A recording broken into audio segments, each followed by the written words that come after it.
Hello, everyone. How are you doing? Okay, my name is Dr. Linda, and my company's name is Investornomy. I come bearing gifts. Ooh! Do you know what these are? They are gift cards, and throughout this session, I'll be asking questions.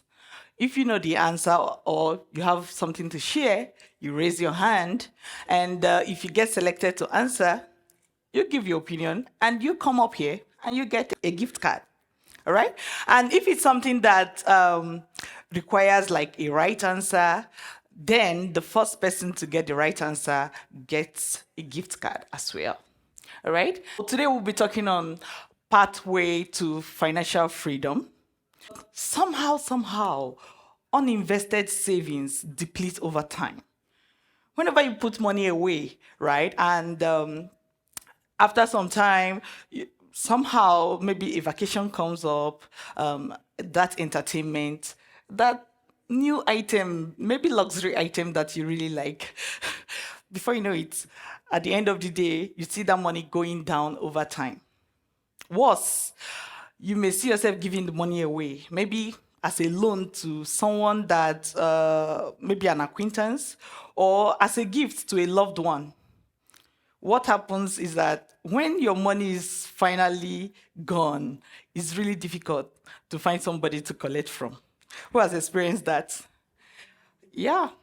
Okay. So, what's the goal for today? At the end of this session, which is just in few minutes, I want you to have learned the best way to achieve financial freedom. We also get to define what financial freedom is. But I also want you to know the 7 common investment strategies and what we call the superior investment strategy. What does financial freedom mean to you? This is a personal question. Right. Let me start with the guy. Have picked ladies. Yes. You, you, cool. Right? Monthly vacation. So his answer is monthly vacation at the place of your choice. Please keep note of those responses. Please come for your gift card. Okay, let's choose. There's a lady at the back. Yes. Thank you very much. Never have to work again. Please come. I love that. So, yeah, that's financial freedom. Thank you very much. Yeah. All right. So, no, I got some responses from social media as well because I posted this on my handle on social media and some people responded. One person talked about financial freedom meaning, I'm skipping some lines. Financial freedom meaning having the power, the capacity, and the ability to spend your own money on whatever goods and services you desire. That was from Ray. Then Patience said, for me, it's being able to afford the things I want when I want them without fear of running out. So the thing is, the takeaway from the responses and the social media responses, that's the responses here and the social media responses, the takeaway from there is that financial freedom means different things to different persons, right? For one person is never having not to work again. For another person, monthly vacation, maybe working a monthly vacation. For somebody else, they just want to spend money.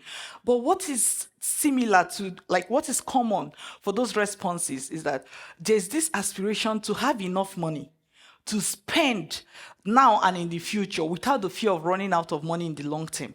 That's the common thing. First, like, oh my god, this is funny. For me, financial freedom is eating burrito every morning. I just want to drive for 10 minutes to my burrito shop and then buy the burrito and drive home and have it with my Tim Hortons medium ice cap. I work from home, so most times that drive is very important to me, you know.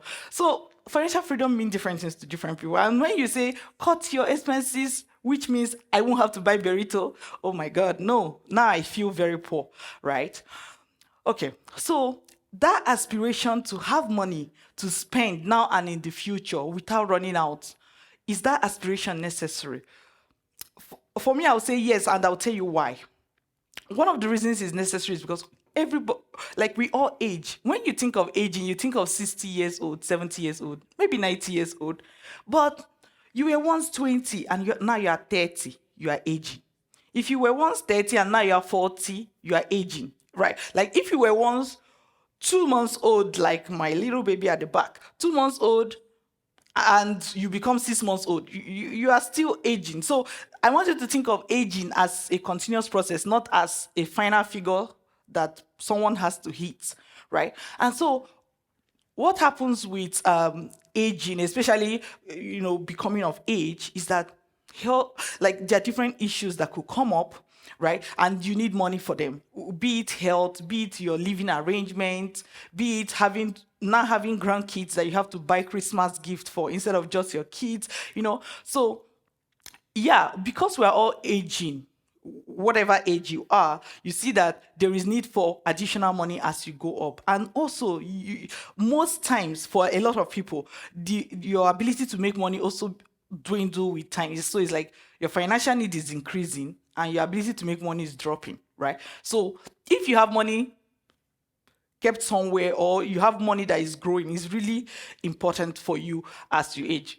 And we all age. Then another reason why that aspiration to have a lot of money or to have money without and spend without the fear of running out is important is because of health, right? So a few months ago, I went to the US. I went to Nebraska to be precise, and I went to an investing conference, Berkshire Hathaway shareholder meeting, and I was supposed to be there for a week.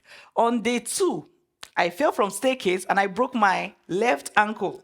So I flew back to Canada on wheelchair and had to do ankle surgery and had to stay at home for like 6 months without work, right? This is me, maybe perhaps in my 30s. But if I didn't have money put away and I run my own company, so it's really difficult to talk about things like employment insurance at that point. What am I going to do? The point is, sometimes you can think of keeping money for the time when you get old, but there are a lot of things that can happen along the way that will make you need money now, right? Then, unforeseen circumstances. You've been fired from work, or maybe your workplace wasn't good for your own health, and you decided to quit. What about talking about this whole AI thing and skills becoming obsolete, right? This is something that can affect different persons at different times. What about as an entrepreneur or a business owner? Maybe there's a business downtime. What happens? So it's important to think of keeping money or having enough money, not just for retirement as we think about it, but now and forever. So, what are the obvious ways for you to achieve this financial freedom? We've already talked about what financial freedom means, right? For a lot of people, is work and save. Put that money away somewhere. That's okay. That's why I'm calling it an obvious way. These are some of the things we all do, right? You work and save. Then, sometimes, some people take it's like an inch higher, right? And they work, save, and then they invest in things with guaranteed fixed income returns. So, what are the examples of guaranteed fixed income return things people invest in? Because everybody was answering. Now nobody's to get gift card. Oh, okay. Who wants to answer? Okay. Stock. Well, stock has returns, but often not guaranteed. Except you want to give me more. Okay. Real estate. How does it have guaranteed? Tell me more. There's always growth in real estate. Just, I get, but when you talk about things that have guaranteed returns, bonds, thank you. Please come get your own gift card. Bonds, thank you, thank you very much. Because bonds, they will be like, okay, you're going to get so percent, right? So that's what I mean by guaranteed return, not just return, but guaranteed. So one thing, okay, let's go to the next slide, which is what are the challenges with these obvious ways? I talked about two obvious ways. You work and save, or you work, save, and invest in things with guaranteed returns. Is that most times for something to have guaranteed returns, the returns has to be low because somebody is trying to say, come rain, come sunshine, I'm going to pay you this. So if it's really good, you get 4%. Most times, even when you hear of a high interest savings account, if they push it to 5 or 5.5%, it's like maybe they just make it promotional. After that, you go back to something like 4%, right? So the thing is, if you also check inflation in Canada, in US, in UK, you still see that maybe inflation is 2 point something or 3%, that range. So when you get this return and you pay taxes on them, you are just barely matching inflation. So because of inflation, you see that things that have guaranteed returns, at the end of the day, it's like you're just matching inflation. You're not really growing your money. All right. So the number two reason is that when your goal is regular in retirement, which is like when I get old, I want to keep this money so that when I get old, I will be able to use it. You're just addressing the aging part of needing money. What if an unforeseen circumstance happens? Like someone like me who sleep from staircase, right? Like things like that can happen. People get fired every day. So you can't just be planning for old age. You need to have money now and then also have money for later, right? So what you see is that this part, like the part of work save and invest in guaranteed returns, they often don't lead to financial freedom. Like you'll be working and you'll be saving, but you see that you can't really stay away from work for the next 6 months or the next 1 year if you're going that route. So that pathway doesn't lead to financial freedom. And even for people who do that, most times at the time when they've retired, maybe somebody telling that today that, okay, I'm retiring with $500,000. In Canadian way of speaking, the question is, how long is that really going to keep you going, right? So the point is, you can retire with money, but that money may not give you the freedom to do what you want to do. Yes, you may be getting something monthly, but then, is that really the life that we're all wishing that we were building at this phase? So now let's talk about the less obvious hack to financial freedom. So that will be work, save, and invest in things with higher returns. So it's still the same thing you are doing, but it's just like there's a little tweak. Work, save, and invest in things with a bit of higher returns. And I'm going to give you, like, if you take a look at the graph that I have there, I did some of this mathematics, even if it's not perfectly correct, but I believe that it brought out the whole idea, which is that if you invest 10,000 for 30 years, right, you get around, at 4%, you get around 32,000. Let's just use whole numbers, 32,000.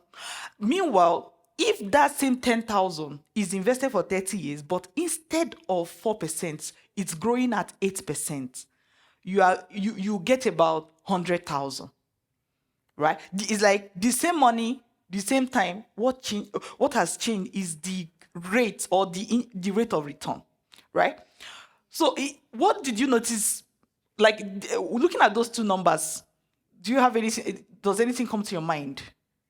100,000 is 32,000 roughly times 3.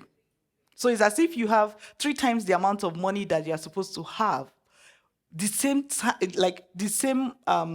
amount, the same time frame. The difference is just the rate of change. So one thing I want you to take away from there is that if you can increase if you can look at things that are safe but have higher returns, you are going to end up with more money at the end of the day, right? And the question I'll ask is, what if you are investing in things that grow at higher than 8%? So that's where we're getting to, all right? One thing I want to, like all these things I've been saying, the summary is this, that investing well is the pathway to financial freedom. Investing well. It's not just investing, because you can even, people invest and lose money. Right? And so at the end of the day, you don't even have anything, talk less of something that is growing. Investing well is the pathway to financial freedom. This is where our company comes in, Investornomy. What we do is that we train people to become intelligent investors. Someone was talking to me earlier, and the person said that, oh, they invested in stock and they lost money, so they had to like back off. And I say, you are right. If you are doing something and it's not going well, you back off. But is it back off forever? You back off, identify the knowledge gap, fill the knowledge gap, and come back to it, right? So there are 7 common investment strategies. Just to say that these are not all the investment strategies out there. These are like the common ones. So you can have human capital investing. What does this mean? Is like when you or maybe you see someone, this is very common in my culture. Maybe that's why I made it number 1. You see someone that will be like, okay, I'm going to train this person. When they grow up, they will help me train my child. It's very common in my culture. So I call it human capital investing. Then you have real estate investing, which is really common in a lot of high income countries. I don't need to explain that one. Do I? No, okay. So in real estate investing, either you buy a property, it could be a land, it could be a house, it could be a commercial, like a store, like a store building, and then you can rent it out, or you can leave it and the value increase with time, or you can do both, right? Rent it out while leaving it so that the value increase in time. Then you have angel investing. This you usually see this with startups coming up and raising money to put in their new company so that it will grow, so that the company can grow and start to run, and those who invested in it get money out of it.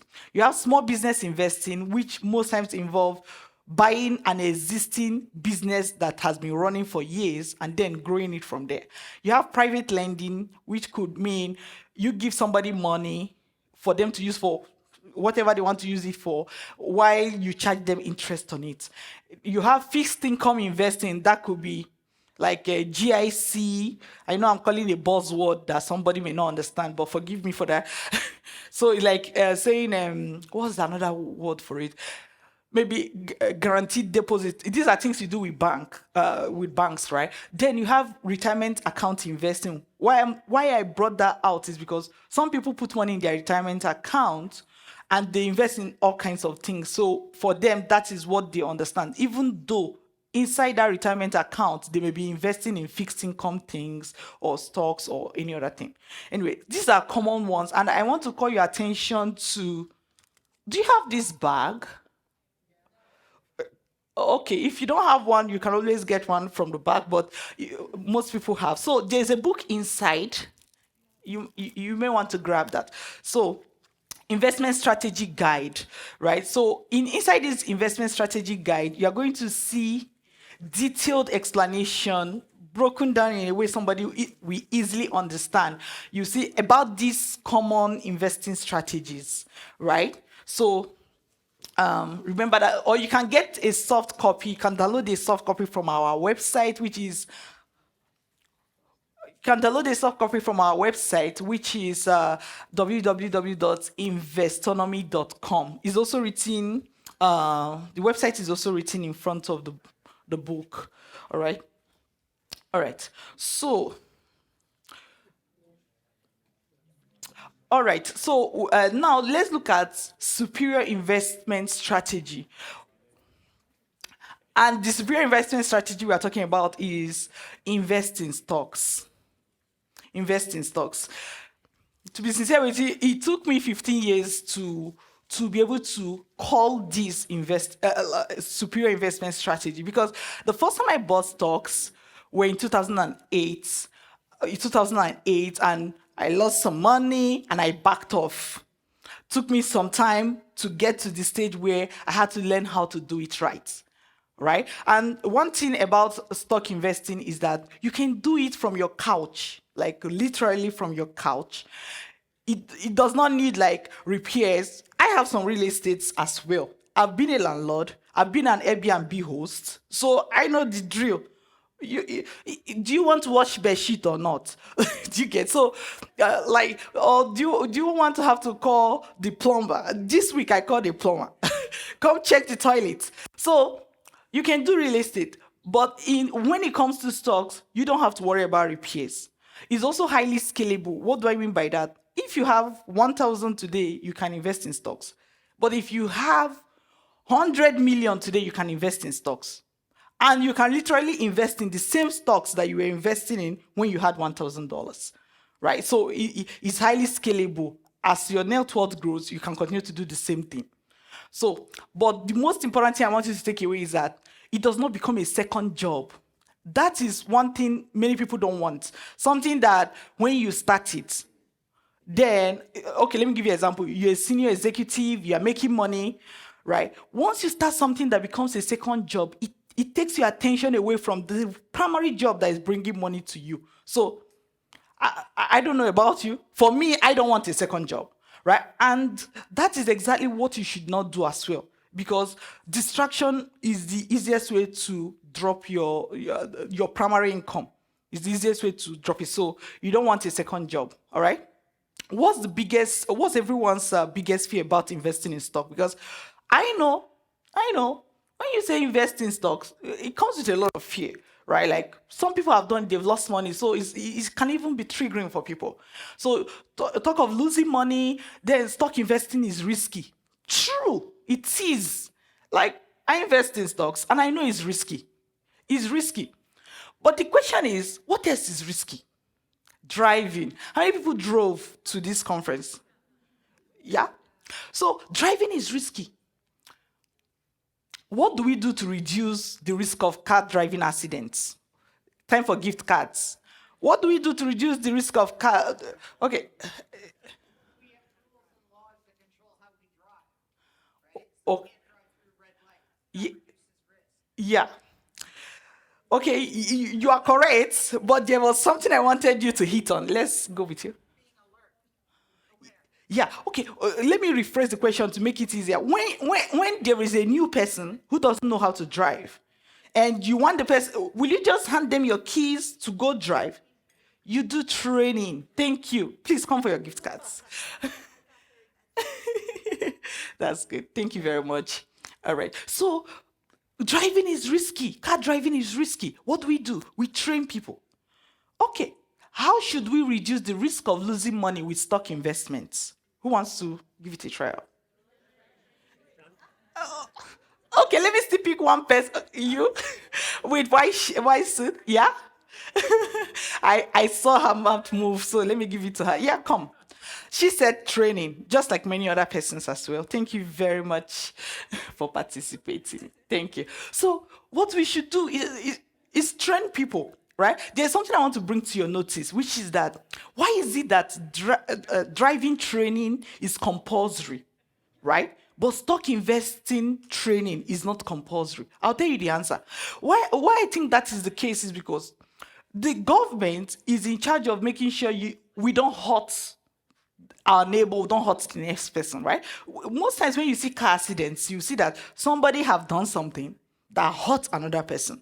That's how accident happens. Yeah, you can have accident all by yourself, like driving to a wall, but that's less. How do I put it? Having accident with another person is more common than just having accident all by yourself. So the government comes in and say we have to do it safely, because if you make a mistake, it's going to hurt someone else. But in stock investing, for example, if you make a mistake, it's going to hurt you, not someone else. So government leaves you to that. But the fact that it's not made compulsory does not mean that it is not necessary. What you really want to do is have some training before you go do something that one may consider risky. It is not stock investing that is risky. It is the person investing in stock that introduces the risk, which comes from knowledge gap. You've heard of stock investing, you've heard that stock can make a lot of money, and you jump right in. Believe me, you're going to lose money. At least it happened to me, right? So what we do at Investornomy is that we teach you how to invest in stocks, right? And we have a free stock investing mentorship, which which you can register for free at our website, www.investornomy.com/stocks. And I'm ending here by letting you know that what I've shared with you has cost me time, cost me my own money. At a point, I lost half of my net worth to stocks. That was before I started learning it, right?